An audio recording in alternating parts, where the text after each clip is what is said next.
Encounters by the sea. The first best is falling in love. The second best is being in love.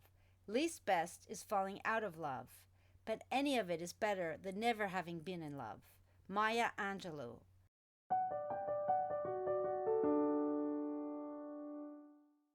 (1998).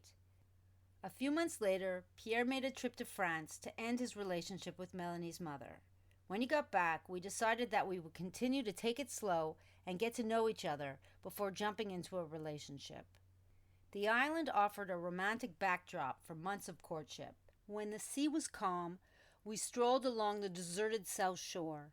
We climbed over the volcanic rock and slipped into the water, savoring the stillness of the sea. We set up camp on the northeastern tip of the island, a place where few people went, creating memories that felt like pure magic. When the wind was calm, we could navigate the boat along the south shore to the east end of the island to visit the tiny island of Santa Elena. We had heard that a pod of dolphins frequented the area. I had logged thousands of dives, but had never swum with dolphins, so I was pretty keen on the idea. After navigating for roughly 2 hours, we arrived at the main dock. Dark-skinned islanders greeted us warmly and directed us to the medical station set up by the Peace Corps for check-in. These islanders made their living mainly through fishing and knew the true meaning of island time without television or internet. They valued relationships, shared stories from previous generations, and enjoyed much jovial laughing and dancing together. We walked up the hill to the medical station to greet the volunteer medics, then took the boat to a nearby quay for snorkeling. Along the way, we encountered a fisherman who had caught a turtle. We were saddened by the impact that overpopulation was having on sea life, but we understood that this was their only source of income, and they needed to provide for their families. So we bought the turtle from the fisherman and set it free. Arriving at Pigeon Key, we threw down anchor in the sands. The tiny key was a type of low-lying sandy island formed on the surface of a coral reef with only a few coconut trees and low tropical shrubs. Pierre and I jumped in the water with our snorkel gear and started to explore the area. Under the clear water, we could see a diverse array of marine life, schools of tropical fish, and vibrant coral formations. I made a note of many stingrays that were hiding under the sand. Mark had taught me how to find the eye of the camouflaged creatures, and then their bodies appeared to me in plain sight. A stingray is a type of marine fish known for its flat body and distinct pectoral fins that resembled a kite or a disc, depending on whether their fins were pointy or round. They blended in with the sandy floor.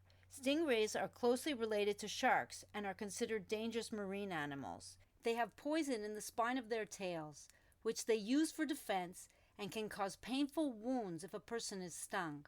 I looked up and noticed that Pierre had taken off his fins and was walking in the shallow water towards the beach. "Where are you going?" I asked him. "I'm going to see what's on the beach," he answered me. Then all of a sudden he began wailing and howling in pain. "What happened?" I asked him as I swam over to him. "I don't know," he said in an agonized voice. I helped him back onto the boat and rushed him back to the American medical station.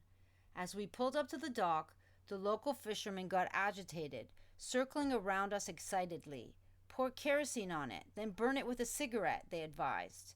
One of them started running to grab a can from his boat. Who knows, it might have worked. "Don't let them touch me," Pierre said, swaying back and forth as he writhed in pain. I was torn between Pierre's desperate pleas and the insistent suggestions of the fishermen. Their agitation only heightened my own alarm, making it hard to think clearly. I should have known what to do. I had taught my students weekly to treat poisonous stings by putting the limb in scalding water to break apart the toxins. But in that moment, I was so overwhelmed by the intensity of the situation, the confusion of conflicting advice, and seeing Pierre in such agony, my mind froze. I stood there scratching my head and wondering what to do, completely paralyzed by the chaos around me. 20 minutes later, the medics at the clinic communicated with the medical center at the 5-star dive resort down the island. Following their radio instructions, we placed Pierre's foot in a bucket of hot water, which deactivated the poison and quickly alleviated the pain. We placed Pierre with his foot in the bucket onto the boat, and I steered it back toward the local hospital in town. At that moment, the dolphins came up and swam alongside us, greeting us with their playful antics. I felt a pang of longing as we passed by without stopping to swim with them. Their sleek bodies glistened in the sun, and their rhythmic splashing seemed to invite us to join their carefree frolic. "Duty calls," I said to myself. "We have to get Pierre to the doctor." But I was disappointed. It's not his fault, I reminded myself. But I couldn't help but feel a bit resentful that Pierre hadn't been more careful to avoid the stingray. It was a rare chance to be so close to the dolphins, and his injury had cast a shadow over what should have been a wondrous experience. By the time we reached the doctor's office, the pain in Pierre's foot had subsided. However, the missed opportunity continued to weigh on my mind. As the months passed, life settled into a comfortable rhythm. We spent a lot of time enjoying each other's company, while Pierre oversaw the construction of his boutique hotel, and I continued to live and work in West End. Our days were filled with a comfortable routine, blending work and leisure, and gradually the stingray incident faded into a distant memory. The summer after we met, Pierre's 8-year-old daughter, Melanie, came to visit from France. She arrived with a young man, Arthur, who was a family friend. Pierre paid for his trip to accompany her so she didn't have to make the trip alone. It was still early days with Pierre, and I didn't want Melanie to feel traumatized by my presence. I vividly remembered the first time I met my father's girlfriend after my parents split up. I was 8 years old at the time, and it was difficult for me to comprehend why she slept over in his bed while my sister and I were there. I was determined to ensure that Melanie wouldn't have to go through a similar situation with Pierre, so I suggested that we maintain a platonic relationship during her visits, and I slept in her room whenever I slept over. This way, she considered me her friend rather than her father's girlfriend. Up until then, Pierre and I had primarily spent our time just getting to know each other and reveling in each other's company. This was the first time that we shared social moments with other people. Our interesting conversations expanded with Arthur at our table, and for the first time I discovered a different Pierre than the one I had seen up until then.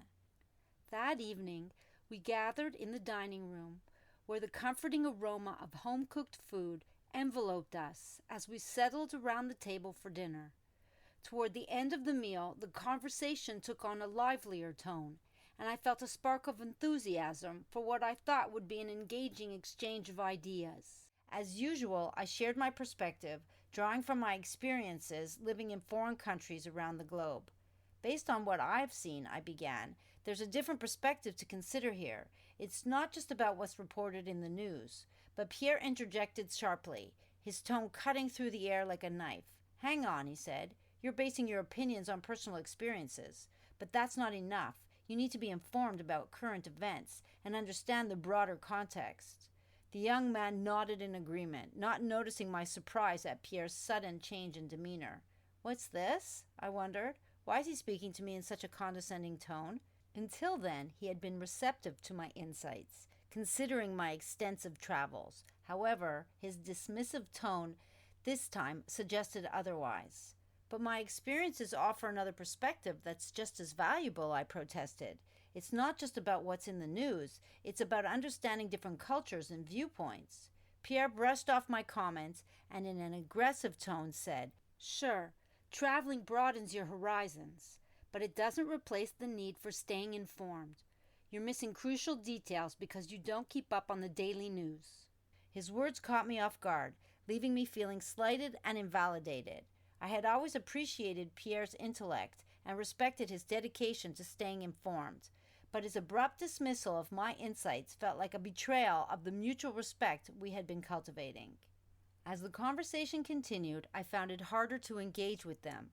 The warmth of the dinner table was overshadowed by Pierre's patronizing tone and the unexpected rift it had caused in the evening's discussion.